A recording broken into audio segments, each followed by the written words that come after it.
sebagai maksiat lisan, bahwa di antara maksiat-maksiat itu ada maksiat ain, mata, maksiat turun telinga, maksiat rejul kaki, maksiat jantun tangan, dan tidak kalah pentingnya lagi yang harus kita perhatikan adalah maksiat lisan.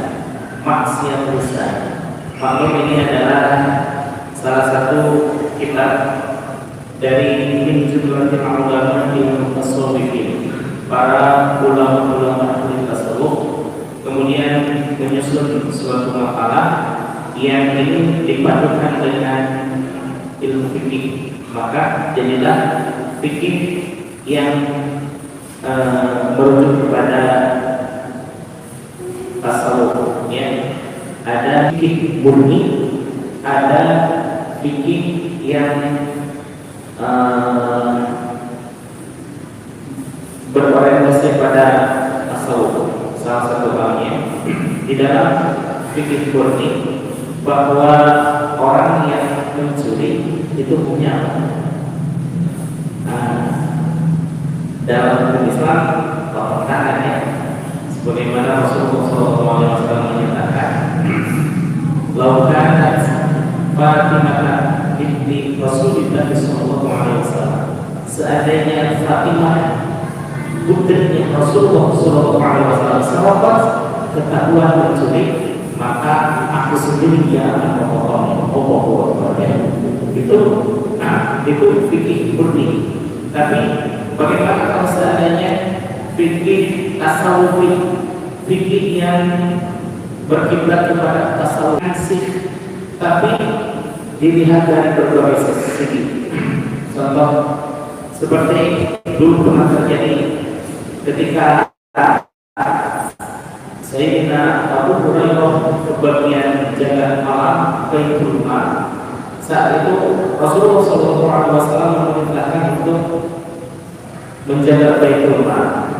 Suatu malam kedapatan oleh Sayyidina Abu Hurairah orang yang mengaku mencuri. Ditangkaplah orang itu, kemudian aku bawa kamu menghadap kepada Rasulullah. Jangan. Seperti itu tiba. Kalau melepaskan, insya Allah aku tidak akan melakukan mencuri lagi. Karena kasihan, ya, dilepaskan lagi oleh Sayyidina Abu Hurairah. Pas besoknya beliau jaga kembali, datang kembali di orang yang mencuri. Wah, makin bergetar orang yang mencuri. Sayyidina Abu Hurairah dengan tenangnya, kamu kedapatan mencuri lagi, aku hadapkan kepada Rasul. Jangan, kasihani keluarga saya tidak makan, katanya. Saya mencuri, keluarga saya tidak makan. Jadi pas lagi, katanya. Kemudian pas ketiga kedapatan lagi orang yang mencuri. Lalu programnya Sayyidina Abu Hurairah mengatakan, aku berkali-kali menghubungi saya, kali ini hadapkan kepada Rasulullah. Jangan, katanya. Ini aja katanya. Tuhan, ini mah saya mencuri karena keluarga saya belum makan, dan sebagai bonus, kalau Tuhan melepaskan saya, maka saya berikan doa yang sekali membaca doa itu, maka engkau tidak akan didatangi oleh syaitan. Maka saya tidak Hurairah tertarik. Bagaimana doa itu? Baca oleh yang kursi, katanya. Lalu dilepaskan katanya. Karena kewajiban Sayyidina Abu Hurairah kemudian menceritakan kepada Rasulullah, wahai Rasul, tadi malam selama 3 hari berturut-turut aku mendapati orang yang mencuri. Orang itu pertamanya merasa kasihan, maka aku pun merasa kasih kepada dia, aku lepaskan. Kemudian yang kedua, dia menghibur kepada keluarga yang melepaskan, karena keluarga yang tidak bukan, aku lepaskan. Dan yang ketiga, dia makin menjadi memohon-mohonnya sambil bernyanyi akan memberikan doa. Rasulullah sebut saja. Tahu kan, wahai Abu Hurairah, siapa yang mencuri itu? Allah wa Rasuluhu a'lam. Allah dan Rasulnya yang maha mengetahui. apa yang dia ucapkan terakhir itu betul bahwa dia dengan memberikan doa yaitu ayat kursi yang kalau dibaca maka tidak akan didatangi oleh syaitan. Betul itu katanya. Tapi dia punya karakter pembohong. Siapa itu? Nah, itulah laknatullah alaih, setan laknatullah alaih. Itu adalah syaitan yang menguji kehidupan dunia yang boleh berlaku. Nah, berangkat dari situ bahwa fikih tasawufi tidak semata-mata menghukumi sesuatu sesuai dengan hukumnya.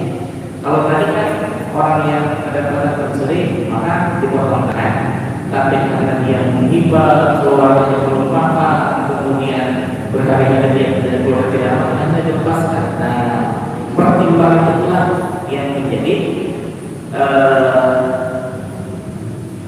pelaksanaan hukum tidak segera dilaksanakan, bahkan tidak dilaksanakan sama sekali, sama dengan Rasulullah ini yang kemarin yaitu kafarat tentang zina yang harusnya kafaratnya 2 bulan berturut-turut berpuasa. Nah, maka dia minta keringat kepada Rasulullah untuk diringankan. Nah, ya sudah, itu memberi makan kepada 60 orang miskin yang setiap orang miskin itu sikinah muda satu orang miskin, maka diberikan makan. Kasus yang lain, Rasulullah SAW memberikan hukuman kepada seseorang yang melanggar aturan syariat Islam tidak serta-merta sebagaimana aturan fikih, tapi melihat sisi-sisi yang lain. Oh, ternyata dia melanggar karena sesuatu hal, akhirnya Rasul lepaskan. Kemudian sebagai kafaratnya disuruh untuk berpuasa 2 bulan berturut-turut tidak salah. Kemudian dia disuruh untuk memberi makan 60 orang miskin. Kemudian dia mengatakan, saya bagaimana mau memberi makan miskin kepada Rasul? Saya itu termasuk orang miskin. Lalu Rasul memberikan seranjang kurma. Yaudah, ini berikan kepada orang-orang miskin di antara kamu sekalian. Maka ketika Rasul memberikan buah kurma sebagai kafarat tersebut, orang tersebut bilang lagi, ya Rasul, saya orang yang paling miskin di kampung saya. Di saat orang-orang bergembira, saya masih kandung atau sawah bagaimana ya, untuk mencari makanan. Akhirnya Rasulullah berkata, ya udah, itu bawa terhadap keluarga, kasih makan anak itu dan mau bebas. Nah, itu fikih yang melihat sisi lain kebijaksanaan, maka di saat itu tidak jadi hukum aslinya, gitu ya. Nah, ini juga pernah terjadi di zaman sahabat Umar kan yang terkenal apa istilahnya, belusukan apa ya, yang dikenal oleh kaum muslimin yang pertama kali inspeksi yang ke rakyat-rakyatnya itu adalah Sayyidina Umar, dan itu berdasarkan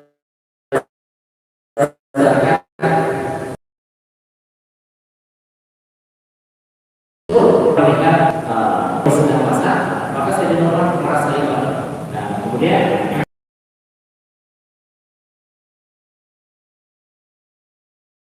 dia memanggul sendiri gandum dari Baitul Malnya ketika ajarnya tidak membawa hadis. Nah, itu dulu ini tanggung jawab saya. Maka saya coba memasakkannya. Kemudian setelah kenyang itu anak dan saya itu sendiri, maka saya coba mengatakan, wahai ibu, katanya, datanglah ke Baitul Mal, insya Allah nanti akan bertemu dengan Khalifah Umar.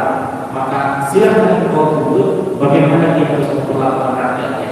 Si ibu tidak tahu bahwa itu adalah Sayyidina Umar, karena dia mengatakan, iya benar ini akan saya tuntut itu Khalifah Umar yang tidak becus mengurus rakyatnya. Padahal dia tidak tahu yang diadakan adalah Sayyidina Umar. Maka ketika Umar sedang mengurus-urus, kemudian Khalifah pada saat itu. Maka ketika dibuka pintu, Allah